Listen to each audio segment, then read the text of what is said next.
Their mothers will never be able to hold them again. This was a senseless act of violence. A week after the tragic shooting deaths of an 8, 9, and 19-year-old in Lebanon, the search for the third suspect is over. Federal, state, and county law enforcement arresting Ivan Claudio Rosero, charging him with homicide. Let's go to Michael Gorsinger. He is live in Lebanon County at the courthouse with a push to make sure these arrests send a message to the community. Well, Jasmine, it's a horrifying crime that's been gripping this community. 2 children, 8 and 9 years old, gunned down while simply playing with their kittens outside of their home. For the past week, police working day and night to try and solve this case. The latest arrest making a dent in that, although it's just the beginning of what is surely to be a long court process.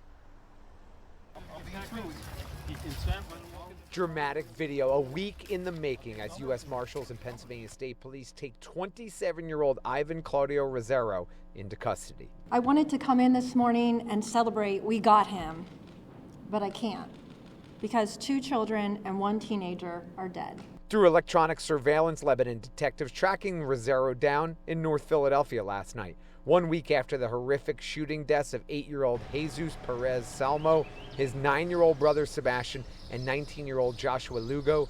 4 people now in custody. It was not a question of if we would find our third suspect, it was a question of when. This investigation is not complete. Another part of the investigation, the arrest of Romero's girlfriend, Tiffany Cazzera, charged with hindering apprehension. Court documents accusing Cazzera of lending Romero her car for the crime and lying to police about his whereabouts. Yet another instance of senseless gun violence. There is no motive for this. There is no reason for this. Over 20 rounds fired from at least 2 guns into a home along North 5th Street May 30th, killing the 3 victims. Through the investigation, police developing leads on 22-year-old Alex Torres Santos and 16-year-old James Fernandez Reyes.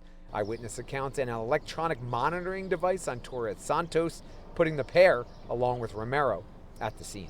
At this time, additional search warrants are being applied for and executed. Low bail and a court technicality allowing Torres Santos to remain under house arrest instead of in custody until the night of the shooting. The DA seeking the death penalty in this case.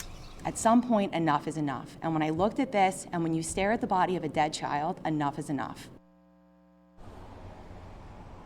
Now, because of Pennsylvania law, only the 2 adult suspects in this case will be eligible for the death penalty. However, if convicted, the DA saying that she promises to try and get the stiffest penalty possible for the 16-year-old juvenile suspect in this case. Live in Lebanon, Michael Gorsinger, CBS 21 News.